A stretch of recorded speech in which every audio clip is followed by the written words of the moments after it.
Tantor Audio, a division of Recorded Books, presents I Kissed a Ghost and I Liked It, a Jersey Girls reality show with dead people, by Concetta Bertoldi, narrated by Janet Metzger. Introduction. There's no business like show business. When I was 5 years old, my mother enrolled me in a children's tap dance group that met every Saturday morning. As a wrap-up to the season, my group of about 15 girls was to put on a little recital for our parents, singing "How Much Is That Doggy in the Window?" On the day of our performance, my mother was in the hospital. She had just given birth to my younger brother Bobby, so my aunt and uncle came to my show in her place. I was very excited to perform the song and dance for a room packed with parents, but when it was time to go on, I suddenly didn't want to dance and sing with the other girls. I wanted the stage all to myself. I'm not sure what compelled me. All I know is that I didn't go on with them. I waited in the wings until they had completed their little routine. I watched them all tap dance off, and then I stepped up to center stage to give the room my solo performance, doing the whole song and dance again on my own, to much laughter and applause, I might add. The audience went nuts, and I got my first standing ovation. When my aunt went to visit my mother later that day, my mother was holding brand-new baby Bobby in her arms. But instead of saying, "Oh, what a beautiful baby," the first words out of her mouth were, "Oh my God, Eleanor, you will never guess what Concetta did." My whole life I had always been comfortable in front of people. I loved the feeling of having a microphone in my hand and being on the stage. As a kid, I used to think I would be an actress. I know I've had another life when I was an actress, but I'll say more about that later. I never would have imagined that what would bring me to the stage this time around would be helping to deliver messages from the other side as a psychic medium. I have been hearing dead people all my life, and from the time I was a kid, I would bring messages to my neighbors from their deceased loved ones. Since going public with my ability, I have been doing the same for thousands of clients every day in my office in New Jersey. I go on stage regularly now, and it is a performance, but it's also authentic. I try to cheer up my guests and bring them comfort, so I'll crack a joke from time to time, but the messages are real and are validated over and over in each and every show. I never take credit for the messages. The helpful spirits over there are telling me everything, sometimes even pretty crazy stuff that I don't understand myself. So when the messages are validated, their loved ones can know for sure that it's really the spirits, that dead is not dead. They are still here among us all the time. If you're listening to this book, chances are someone you love on the other side led you to it. That's one of the things our deceased loved ones do for us. They guide us to make choices that help keep us on our divine path. Of course, here on the earth plane, we still have free will, and we often make a wrong turn. But our dead folks on the other side are constantly trying to reroute our GPS and get us back on track. That's a lot of what I want to talk about in this book. In my last book, I discussed soul contracts and the agreements we make before coming here, generally agreeing to take on certain challenges or maybe working within certain limitations in order to learn a particular life lesson or deal with some karma accumulated in other lives. Basically, we take on a new role each time. We interact with other characters, try different relationships or occupations, and deal with the challenges each new situation brings. When Shakespeare said, "All the world's a stage and all the men and women merely players," he wasn't kidding. But the earth plane is less like a play with every line scripted than it is like a reality show.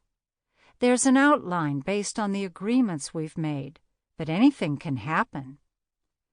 I believe each of us chooses our role with a divine purpose before coming here to Earth. Certain aspects of what we might think of as our personality are core parts of who we are. Just like an actor playing multiple roles, aspects of ourselves are recognizable in each lifetime. I know I've chosen to be on the stage in many lifetimes because it feels so familiar. Originally, I thought my divine purpose was to sing show tunes because I so loved being and singing in front of people. I found out later that while I have had a lifetime as an actress, in this lifetime I would be using my comfort on the stage to heal and connect people to their loved ones on the other side. In this reality show on Earth, we may audition many times before landing our role. Are we a New Jersey housewife? Are we an undercover boss, an iron chef, or a top model? Are we a survivor? We speak our lines, form showmances, strategize, and use our practiced skills. It often can feel like a competition, although in this reality show, that's certainly not the overall point. We interact with various other cast members, teachers, co-workers, neighbors, friends, salespeople, and service providers. We put on holiday dinners, go to work, and take the kids to school. But here, instead of cameras following our every move, we have the spirits of our deceased loved ones watching over our shoulders. They act more like producers, but ones who want you personally to win. They send signs and signals all the time and can sometimes arrange chance meetings, introducing an important new character to your show. The help they give us is critical to our success and well-being. Human life is about struggling, experiencing, and learning.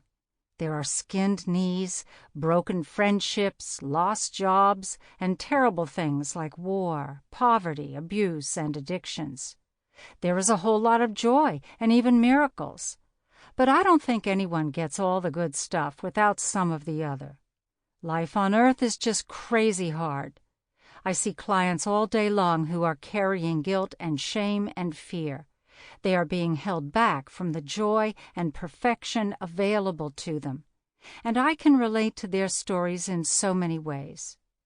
Your loved ones on the other side know of your struggles, and they want to help.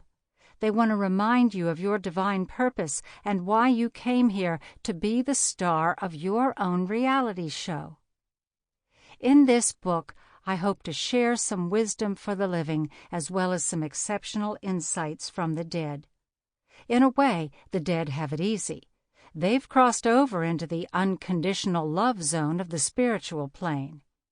Here on the material plane, we are still dealing with unresolved guilt and shame, regrets, family drama, and arguments over who's going to get Grandma's wedding ring.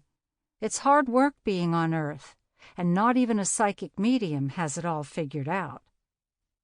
As you listen, you'll notice I'm a big fan of God, and I will talk about God. In my world, He carries the big guns. I often say, "In the name of God, hear my prayer." It makes me feel strong and supported. That said, I was raised to love all religions and don't favor any one religion over another, although I love giving Christmas gifts, I gotta admit. So when that word God comes up, you can take it and swap it out for whatever makes you feel comfortable. I hope in this book you will find comfort for any sorrows you may have and feel uplifted by the knowledge that those you have loved will never leave you. I hope you may find some ideas here that will support your journey in this crazy reality show here on Earth. With love, Concetta Bertoldi. Chapter 1. Nobody's Perfect. A bit about me. I don't remember a time when I didn't hear the dead, that is to say, the spirits of the deceased who are always here around us. When I was a kid in the 1950s, my mother used to freak out because she would frequently see me talking to people who weren't there. To me it was normal, and fortunately the idea that there are some of us who have this ability is becoming more accepted. If this were the 1700s, I'd be in the town square and there'd be a fire going. My relationship with the spirits has changed over the years. In a sense, my experience of how I hear them has matured. Like most people, I don't remember a lot of details from my earliest experiences when I was very young. My parents certainly noticed and told me later what they had observed. Apparently, I was quite matter-of-fact about hearing the other side. I remember my father constantly schooling me on how to handle this. His own father, my grandfather, had been an incredible medium, so my abilities were somewhat old hat to him, nothing shocking. I remember him saying, "Remember that your mind is not like other people's. Your mind is different. Your mind is stronger than other people's." I didn't completely understand what he meant, but in my soul I understood. I never thought to say to him, "Well, can you explain to me how this is?" I was about 10 at the time, and what does a 10-year-old know, other than to say, "Okay, Daddy," and just know that he loves me, and I trust him, and so it must be true. Something inside me told me that yes, it was true, and that I would find out more as I got older. I remember being very much aware of the other side, and being under its protection. I remember feeling that I was being guarded. What most stands out for me at the beginning is that I often had what some would call an intuitive sense about people, knowing who could be trusted and who couldn't. Sometimes it would be a place that I either knew intuitively was either okay or off limits, rather than a specific person. But I definitely had strong feelings about where I was and who I was with. When I was 12 or 13, I did a lot of babysitting, making a whopping 50 cents an hour. I had one job working for a woman I will call Joan. Her husband was never home, so when she had to go out, I would watch her 2 children, one about 9 months and the other maybe 2 years old. I felt such sadness around this lady, but never felt threatened by her. One night when I was at her house, the kids long in bed, her husband came in. He was a cop, so you would think I would be safe. Think again. As soon as he came in and said hello, I immediately felt danger, bad energy. All my life I've had constant guardian angels. Most of the time these were spirits whom I'd never known on earth. On this particular night, a female energy spirit who I think may have been my grandmother who I'd never met, my mother's mother died very young at the age of 27, was looking out for me. I was a young kid with hair in curlers, just wanting to be paid the $2.50 I'd earned. But I heard my guardian angel say, "Leave right away." "What do we owe you?" he asked. I was making my way to the door as I said, $2.50. He said, "What's your hurry? Why don't you sit down on the couch? Let's talk." I heard very loud, "Leave now." I told him no, I'd collect my money the next day from Joan, and then I ran home. I later heard that they had divorced, and she moved away. I hope she found happiness. Many times in my life I have been warned by spirits. As a teenager, I didn't want to be bothered with a bunch of dead people, as I thought of them then, on the other side. I really just wanted to be a teenager and enjoy all that entailed. But they were always there. When I was 15, I was still pretty immature and innocent. I went to school with a girl I'll call Mary, whose brother was dating another girl a little older than us. The two were always together. At that age, when you're seeing a teenage couple, you can't help being a little envious and wondering what it would be like if you, too, had a boyfriend. But teenage love is rarely perfect, and in this case it was tragic. One day at school, I heard the news that Mary's brother had shot himself over his girlfriend. Her sadness and pain were obvious. I felt so sorry for her. I remember being in class and seeing her sitting at her desk and her brother right next to her in spirit form. I wanted so much to tell her, but I just couldn't. I was a young teenager trying to fit in. And this was the 1960s, well before anyone really talked about psychic abilities. And how can you explain what you don't even understand yourself? All I wanted was to be normal, whatever that meant. I just wanted the spirits to leave me alone. Now that my own brother has crossed, I understand even more deeply the pain she was feeling. I wish so much that I could go back and hug her and tell her that her brother is with God, loved and safe. When I was 19, I fell in love. I mean really in love, the kind of love you feel only once. I'll call him Sam to protect the innocent. Sam was so hot, I felt like ice cream left out in the sun. I was just hungry for him, and I still think of him fondly, the memories stirring my mind, body, and soul. Anyone who has read my previous books knows the issues I've had with my mother-in-law, so I want to say here, for the record, that I also adored his mother. So I knew it was possible that I could have had a mother-in-law who I actually got along with. I really thought Sam and I would be together forever. I loved him, and he did love me too. However, and I hate this however, a spirit told me that our having a lasting relationship wasn't to be in this lifetime. Nope, not this time. I argued with the spirits, as I've done many times in my life, saying, "No, you're wrong." We were in love. He cared about me, and he made me feel safe like no one ever had. But the spirits said, "Remember the love, remember the moment you're in. You have known him before and will know him again, another time and another life." When Sam and I broke up, I couldn't even tell you why. It was some silly disagreement. I said to him, "You're going to meet some 16-year-old girl and marry her." Well, he did just that. He met a 16-year-old girl, and 5 years later they were married. I still remember the heat of a summer night, looking out a window at New York City as he lay next to me, knowing it would be the last time I would touch him in the flesh. Over the years since then, I know he thought about me. Although I never saw him again, he called me at my office number when my first book came out. His voice was exactly the same. He told me, "I've thought a lot about you over these years." And certainly I had thought about him. He said to me, "Next life is ours." The heat of summer never changes. It's always hot.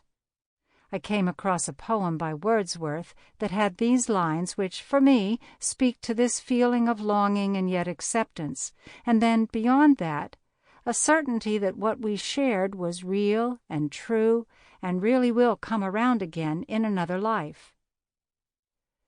Though nothing can bring back the hour of splendor in the grass, of glory in the flower, we will grieve not, rather find strength in what remains behind, in the primal sympathy which having been must ever be, in the soothing thoughts that spring out of human suffering, in the faith that looks through death, in years that bring the philosophic mind. Once I became honest with myself in my 20s, I truly started to pay attention to spirits and energy around me. When Sam and I were no longer together, I felt I would never really love again. So I just floated around, wasting my time, all the while hearing spirits, but with no direction, no understanding of how to best use this ability. Even so, I know the spirits were looking out for me.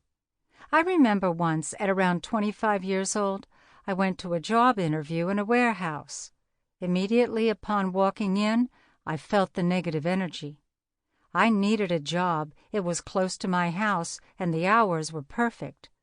I met the manager, and I heard, "Run." He seemed nice enough, he offered me the job, and I ran.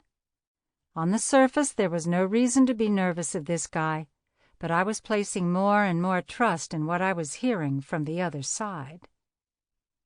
On yet another occasion, some years later, I had to take my mother to the doctor's. I dropped her off, and the plan was that she would call me when it was time to pick her up, because she didn't want me to wait around for her. The doctor's office was very close to my home in Nutley, New Jersey, so the round trip was about 10 minutes. I was back home in no time. This house had only one entrance. It had no back door. Just as I touched the handle to open the front door, I heard the other side saying to me, "Don't go in." I had no idea what the problem was, but it was very clear to me, and I had learned to trust the spirits. I got back in my car and drove around the block a few times. Then I went back again, and this time when I went to the door, I heard no warning. I actually was second-guessing myself, thinking that my first reaction had been strange. I didn't know why I'd been so nervous. Everything was fine. A little later my mother called, and I went and picked her up. It took me all of 5 minutes to bring her home. She went into her bedroom, and I heard her gasp. I ran to see what could be the matter and was shocked to see that her whole bedroom was torn apart. We'd been robbed. I realized this meant that whoever did it had been in the house when I went to enter the first time. It really was one of the dead telling me not to go in. The robbers must have heard me and run off. They got away with $3,500, but I don't like to think of what would have happened if I had gone in while they were still there. I don't know who the soul was who gave me the warning, but they were certainly acting as my guardian angel. Unfortunately, the other side can't save us from making mistakes. This is the side of free will. We're allowed to make our own choices here, no matter how much advice or strong suggestion we may be receiving. I thought back to a few years earlier when I worked at a municipal bonds place. The office manager, who I'll call Jerry, asked me out for a drink. I was still broken inside from my breakup with Sam, and I just didn't care. So I went. We ended up in a motel, during which time I heard a spirit telling me that Jerry's wife was pregnant. He never mentioned that, of course. Apparently he did not even know it yet, and he already had 3 daughters. He said, "Let's do this again." I replied, "Go home, your wife is pregnant." He looked at me like I had 3 heads, but then found out it was true. I've made mistakes, lots of them. Some make me embarrassed to think of them, and some make me ashamed. And I made all of mine with angels at my side trying to help me. If you learn to listen, you will know that they are always trying to help you, too.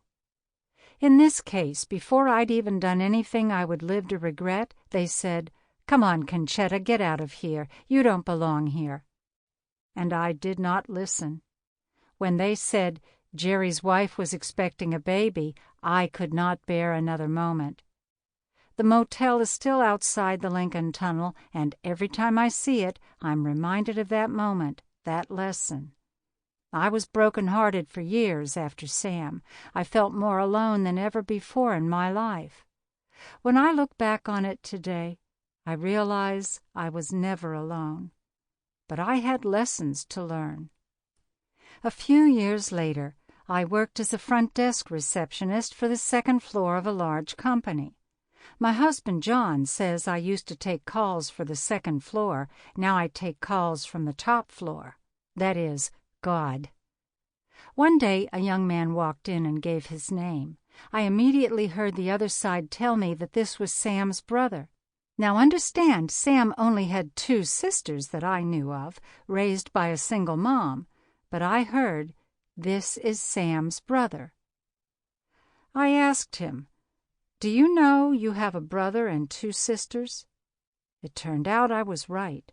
I put them in touch with each other, and neither knew about the others. It was amazing. All my life I've had experiences like this one, knowing, because I would hear from the dead what the real story was. As I got older, it only got more clear and stronger. I was getting better at listening and reading the signs.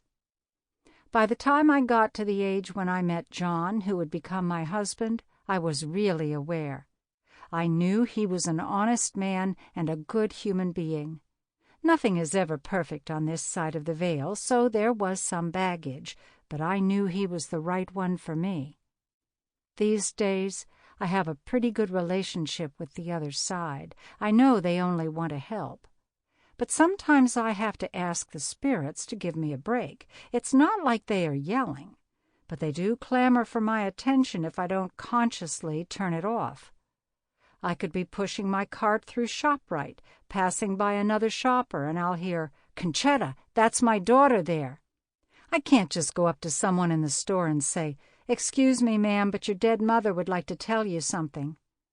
People are a lot more knowledgeable these days about the psychic, but there's still a risk of having someone call the men in white coats. I always say, and I'll talk more about this throughout this book, that everyone has the ability to connect with the spirits of loved ones on the other side. When we sleep, our conscious mind rests, and our subconscious mind becomes more heightened and aware. Over the years, I have trained my conscious mind to step back so I can listen to my subconscious thoughts more easily, and that's the frequency where I hear the dead. It's just like any other human ability. Some have it more as a natural gift, and it's at a very high level without their having to use much effort. And some may have to really work at it, and it still won't be as strong as another person's. Not every swimmer can even dream of being Michael Phelps. Not every person who tries to draw, even after many art classes, will be Leonardo da Vinci.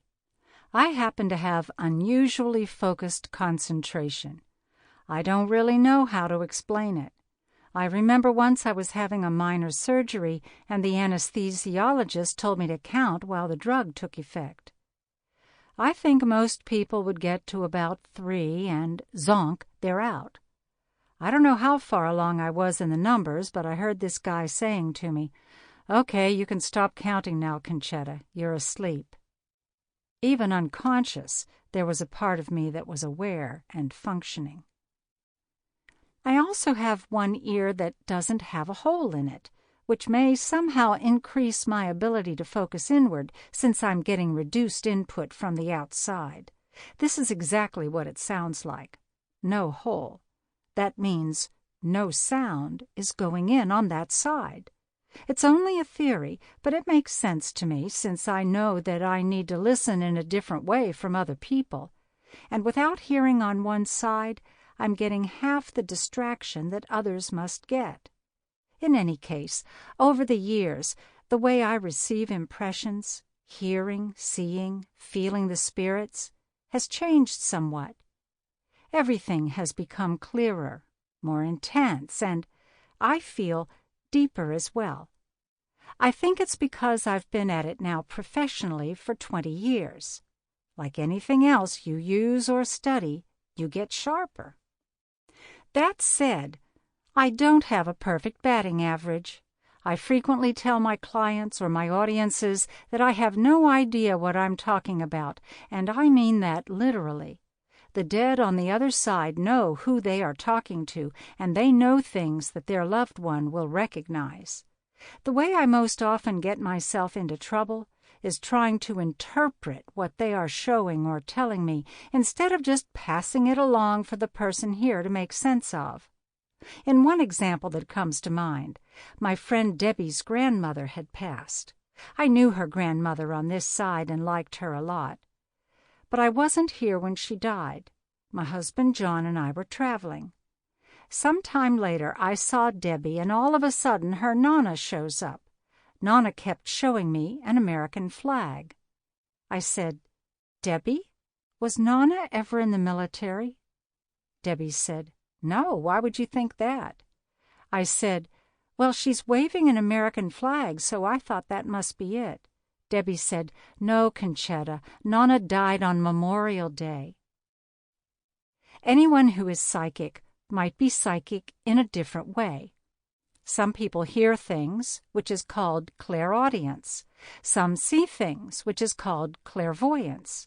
In my case, all my senses are involved. sight, sound, touch, smell. I might smell beer and know that the Sample complete. Ready to continue?